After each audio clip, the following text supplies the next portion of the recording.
Graça e paz, amados de Deus, como é que vocês estão? Vocês estão bem? Estamos aí para mais um vídeo aí dessa série Teologia Paulina. Hoje a aula de número 39. Estamos aqui estudando, a teologia do apóstolo Paulo, o livro de Dimdan ou Dimdal, para o que você preferir, né?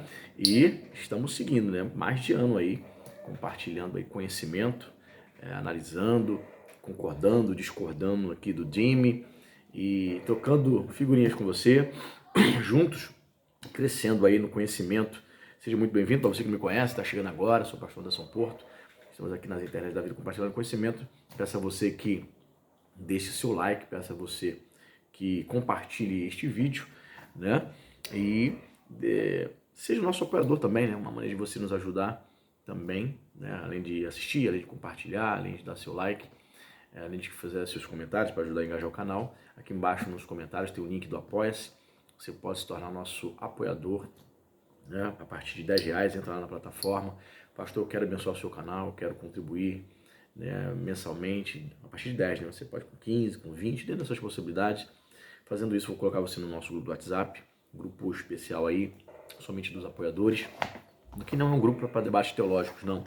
É um grupo para divulgação de promoções, dos lançamentos, né, canais, sites que falam de teologia. A gente troca ali figurinhas interessantes, né? E esse vídeo também é um oferecimento aí da Fatiade, né, a Faculdade Teológica Internacional da Assembleia de Deus. Se você deseja fazer um curso de teologia no viés pentecostal, os links, né, dos cursos, valores, né, tem curso básico em teologia, médio, bacharel, médio, mestrado, né, básico, médio, bacharel, mestrado, doutorado, pós-doutorado, tudo EAD, né, curso livre, num viés pentecostal, não é reformado, não é católico, pentecostal, tá certo? Aí você vai lá na descrição do canal, você vai ver ali a grade curricular, os valores, não paga mensalidade, você vai pagar um pagamento único, você adquire o curso e você vai ter a sua formação teológica. E não se esqueça, vou deixar o link também dessa obra aqui nos comentários, link da Amazon, para você que não sabe, sou filiado da Amazon, você pode estar adquirindo aí qualquer obra, qualquer livro aí, qualquer coisa, aliás, através do nosso link, tá certo? Eu estou na página 154, para quem está acompanhando a gente. Paulo vem falando aí, ou melhor, Dimdal vem falando sobre os efeitos do pecado, né? A gente falou isso na última aula. Ele está ali trabalhando ali com Romanos, né? Que é uma obra muito pertinente do apóstolo Paulo. Ele vem tratando sobre essa questão dos efeitos do pecado. Estou na página 154, segundo parágrafo. O Dimdal vai dizer o seguinte, ó. A implicação clara do capítulo 2, do versículo 1 ao 6, né, de Romanos, não é que o interlocutor pense que não comete pecado. Não. O que Paulo critica é a ideia de que, ainda que cometa as mesmas coisas que condenam os gentios, escapará da condenação de Deus.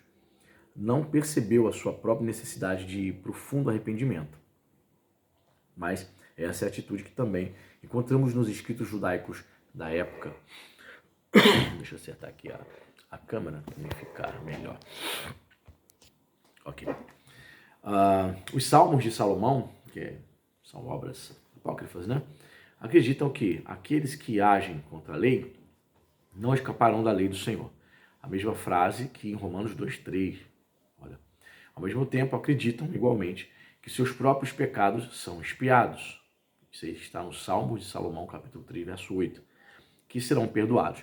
Que o Senhor poupará os seus santos, capítulo 3, verso 10, que Deus os apoiará. Eles considerarão misericórdia, capítulo 6, verso 11 a 15.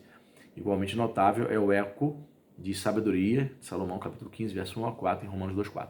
O que o Dimdal está fazendo aqui?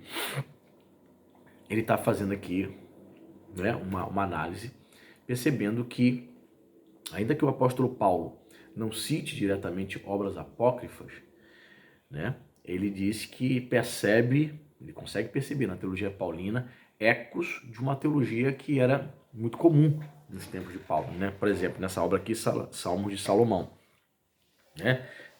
Falando sobre o pecado, né? Reflete um pouco naquilo que Paulo escreve. Então, o que eu aprendo com isso? Perdão, Eu aprendo que nem tudo que está, que está contido nos livros apócrifos ou pseudoepígrafos, necessariamente, pelo fato de não ter sido inspirado, necessariamente significa que seja errado. Por quê? Sim, a maior parte do conteúdo dos livros apócrifos é fruto da imaginação do autor, de fato entra em oposição, é antagonista, né, do texto bíblico, que é considerado inspirado, a gente sabe disso. Mas algumas coisas refletem a verdade. Isso é importante a gente saber fazer essa distinção. E aí, Jim Dow consegue encontrar ecos dessa doutrina, desse pensamento teológico, nos Salmos de Salomão, que óbvio não foi Salomão que escreveu, né? Com certeza uma obra bem mais tardia, né? E consegue encontrar e perceber isso em Paulo, principalmente na Epístola aos Romanos. Aí ele cita aqui um trecho aqui, ó. Mas tu, sabedoria de Salomão, capítulo 15, verso 1 a 4. Mas tu, nosso Deus, és bom e verdadeiro, paciente. Mesmo pecando, somos teus, pois acatamos teu poder. Mas não pecaremos, sabendo que te pertencemos. Conhecer-te é justiça perfeita. Acatar teu poder é a raiz da imortalidade. Não nos extraviaram as perversas artes, invenções humanas, nem o trabalho estéril dos pintores, introduzindo a polêmica contra a idolatria. Aí ele vai fazendo aqui várias citações, né? Tudo que eu faria aqui, ele traça paralelos aqui com Romanos capítulo 1, verso 19 em diante. Aí o Jim Dow passa a dizer que, considerando as ressonâncias entre Romanos capítulo 2 e Sabedoria de Salomão capítulo 11 e 15, é difícil duvidar que a atitude de Paulo, que Paulo critica em Romanos 2,4, era apenas aquela expressa na sabedoria. Mais uma vez, o interlocutor é, na verdade, o judeu que fala na sabedoria de Salomão. Interlocutor aqui, quem está dizendo, seria um personagem, né? Um interlocutor, um ser, um indivíduo imaginário, que Paulo, usando a tática, a estratégia, o método da diatribe, ao escrever Romanos, ele traça um diálogo ali, colocando um interlocutor imaginário.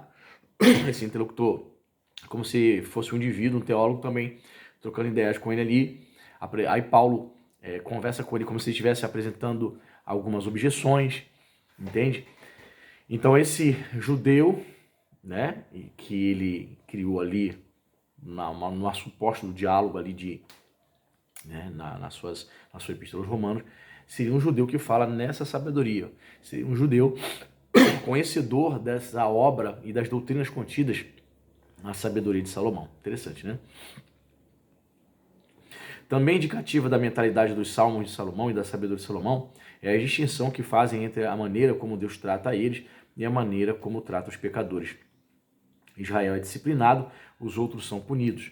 Israel é castigado, os outros são açoitados. Israel é provado, os outros são condenados. Israel espera a misericórdia, os adversários só esperam pela ira. Ponto 3. A mesma confiança parece ser mais abertamente criticada nos dois parágrafos seguintes. O julgamento de Deus será completamente imparcial. Romanos 2, versos 6 a 11. O judeu em primeiro lugar, e também para o grego, porque Deus não faz acepção de pessoas. Citando aqui Romanos capítulo 9, verso 9 a 11. De maneira semelhante, capítulo 2, do 12 ao 16, 12 ao 16. Com relação ao juízo final, a diferença crítica não é entre estar fora da lei, anomos, e estar dentro da lei, enomos, como diz aqui o capítulo 2, verso 12 de Romanos. Entre gentios que não têm a lei e judeus que a têm. O critério de julgamento será o mesmo nos dois casos, se fizeram o que a lei exige. Então, basicamente aqui, grosso modo, no capítulo 2, o apóstolo Paulo, ele vai colocar esse judeu contra a parede, esse interlocutor imaginário aqui. Por quê?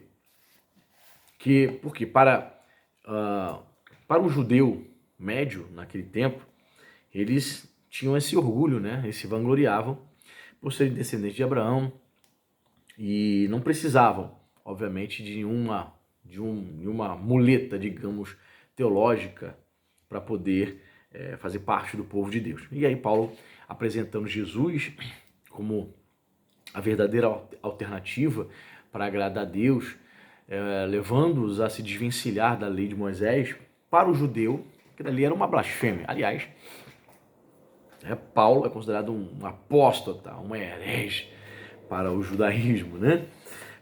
Então, Paulo coloca e diz, vocês não estão isentos de culpa, não. O fato de vocês serem descendentes de Abraão, o fato de vocês serem possuidores, né, das escrituras, serem conhecedores, não os isenta da condenação, ok?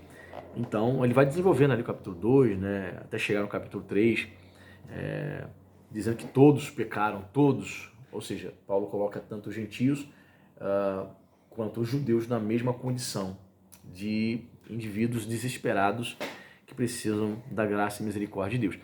Os judeus não pensavam dessa forma. Então Paulo começa a abrir os olhos deles, né? Começa a tentar, né, pelo menos, abrir os olhos dos judeus nesse aspecto. Ponto 4. É ainda a mesma confiança que, por fim, é claramente expressa nos 2 parágrafos finais. Isso no capítulo 2 ainda. O judeu confia na lei e vangloria-se de Deus. Romanos 2,17. Acredita que, tendo a lei, tendo sido instruído na lei, isso o põe em posição de superioridade religiosa em relação às outras nações. Né? Até hoje, né? Até hoje, eles entendem que são a religião, né, única, verdadeira, rejeita totalmente Jesus Cristo, né? Nosso filho de Maria, filho de José. Eles rejeitam totalmente como Messias prometido.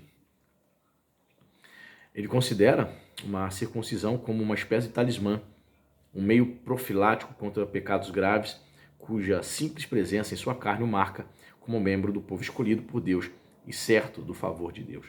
Na realidade, diz Paulo, uma violação da lei era tão grave se cometida por judeu, como o cumprimento da lei era válido se praticado pelo incircunciso.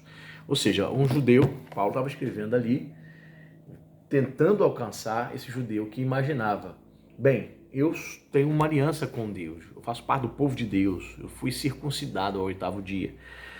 Para que eu vou ser cristão? Qual o propósito? Né? Paulo vai dizer para ele, isso aí não pode, você não pode usar isso como um subterfúgio, né? Para que lhe garante a salvação, que lhe garanta a isenção, né, de pecados. Não. Ou seja, eles entendiam que era o povo eleito de Deus, logo sou circuncidado e sou povo eleito de Deus, né? Estou de boa. Aí note, né? Existem grupos cristãos nos dias de hoje que tem um pensamento assim também, né? Não sei se você já percebeu. O que eles pensam? Eles pensam que sou eleito, sou predestinado, Deus me escolheu.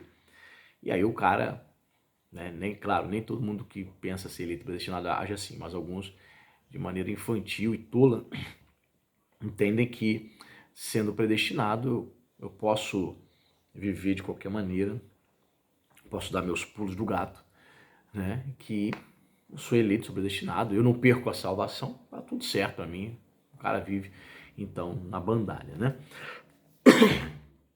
Mas a gente sabe, né, a gente sabe que o que leva a sério essa doutrina, né, você sabe muito bem qual eu estou falando, aqueles que levam a sério vão dizer, não, o cara que está fazendo isso, pastor, é porque ele não é eleito, não é predestinado, por isso que ele ignora.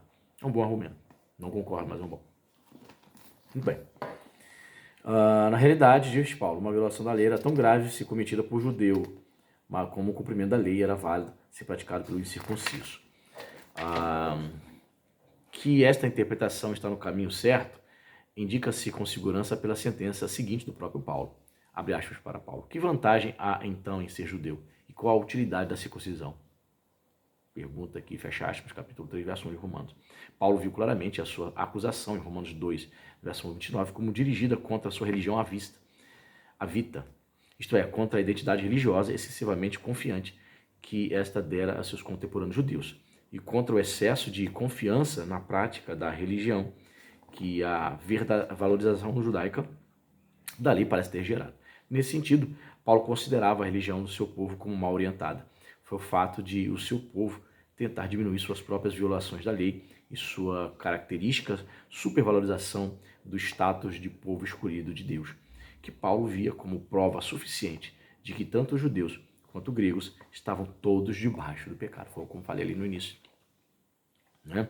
Então eles se consideravam superiores, eles achavam que tinham um certo privilégio ali por parte de Deus, pelo fato de fazer parte do povo de Deus, né? Eles desprezavam os gentios, né? Judeus não recebiam os gentios dentro da sua casa. Judeus chamavam ali, nos tempos de Paulo, chamavam os gentios de cães, né? Então havia um orgulho, né, extremamente nacionalista, um orgulho extremamente religioso.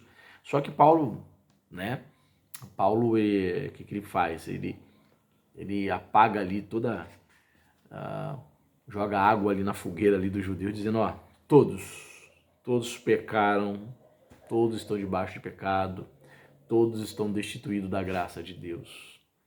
Então o judeu achava que era privilegiado por conta dessas questões, né? Ponto 6. A série final de textos em Romanos 3, do versículo 10 a 18, apenas apresenta a questão com mais profundidade, pois todas as citações de Salmos pressupõem uma antítese entre o justo, o membro fiel do povo da aliança, e o injusto. Paulo, assim, apela para textos que, à primeira vista, parecem apoiar a ideia que Israel alimentava da sua distinção dos gentios e de privilégio em relação a estes. Agora, porém, eliminou totalmente essa pressuposição de status privilegiado perante Deus. Consequentemente, essas mesmas escrituras podem servir para a condenação de toda a humanidade. A questão torna-se explícita no capítulo 3:19. A lei fala aos que estão dentro da lei, isto é, aqueles cuja confiança perante Deus e contra as outras nações se baseava na sua posse da lei como marca do favor de Deus. É só quando essas escrituras forem vistas como incluindo também o povo judeu que toda boca pode ser calada e todos se tornam sujeitos ao julgamento de Deus. Portanto, para Paulo, o poder do pecado manifestou-se caracteristicamente na religião mal orientada, e ela incluía não só a idolatria gentílica, mas também a confiança idolátrica desvirtuada do seu povo na religião que lhe fora dada por Deus e no seu status perante Deus. E aí, irmãos, quando tu vai para as escrituras, para a denúncia dos profetas, né? Os profetas já denunciavam o que haviam feito com a religião, ao ponto de Jesus citar, né? Fazer uma citação do AT de um dos profetas, dizendo, misericórdia quero e não sacrifícios. Há outro texto, né? Onde Deus vai dizer que já estava farto das festas solenes, das festas que os judeus realizavam, ou seja, haviam distorcido a religião. Ao ponto de você ver nos evangelhos Jesus criticando de maneira bem enfática a liderança religiosa pelo fato de terem substituído as escrituras sagradas pela tradição, né? Pelo fato de terem substituído, né, a santa palavra de Deus de maneira simples, né, e terem trazido interpretações, né, os comentários, o Talmud, a tradição. Fazem isso também, até mesmo hoje dentro do movimento gospel, evangélico, protestante, fizeram isso no passado, no contexto judaico, fizeram isso no início da igreja primitiva, na Idade Média. Aí veio a reforma para tentar resolver essa questão, 5 séculos depois continuam fazendo isso dentro do movimento protestante. Enfim, enquanto os homens estiverem aqui, enquanto nós não formos redimidos plenamente, né? Enquanto a igreja não subir, você vai ver as pessoas fazendo isso, distorcendo, né, a essência da religião ou da fé. Neste ponto, a crítica é facilmente mal entendida e exige boa explicação. Em uma das exposições mais famosas deste século, Bultmann reconheceu corretamente que Paulo identifica jactância, né, orgulho, jactância religiosa, como uma expressão primária de pecado. Todavia, considerou também a jactância de Romanos capítulo 2, verso 17, né, a 23, como uma expressão extrema da atitude de pecaminosa autoconfiança. Esse era o pecado, portanto. Paulo estava acusando os judeus, seus compatriotas, de demonstrarem orgulho por serem um povo descendente de Abraão, escolhido. Entendeu? Pecado da autoconfiança. Ao transformar a crítica da religião de Paulo numa crítica de autoconfiança, Bultmann compreendeu só parte do argumento de Paulo, e a parte dirigida mais contra a idolatria gentílica do que a dirigida contra a autocompreensão religiosa judaica. Pois a linguagem de jactância de Romanos 2, 17 e 23, no contexto, dificilmente sugere uma atitude de autoconfiança. Pelo contrário, ela expressa claramente uma confiança nacional, confiança de que Deus é o Deus de Israel, que a posse da lei põe os seus possuidores em posição de vantagem em relação a todos os outros, que as pessoas marcadas pela circuncisão estão seguras no louvor de Deus. Estas são questões às quais devemos voltar adiante. O Dimidal já discorda, o Dimidal ou o Dimidan, se que você preferir, já discorda que Paulo estivesse ali destacando, né, essa jactância no sentido negativo do termo. Curioso, né? Dimidal entende que essa jactância, na interpretação dele, tá? Seria um orgulho positivo, um orgulho nacional, nacionalista. Ele vê aqui um ponto positivo nisso. Eu discordo desse ponto dele. Eu acho que Paulo está fazendo realmente uma crítica e taxando-os de serem soberbos, orgulhosos, no sentido negativo mesmo da palavra. Tá? E na próxima aula nós vamos continuar falando sobre os efeitos do pecado, satisfação dos apetites. Tá certo? Deus abençoe e até a próxima. Valeu!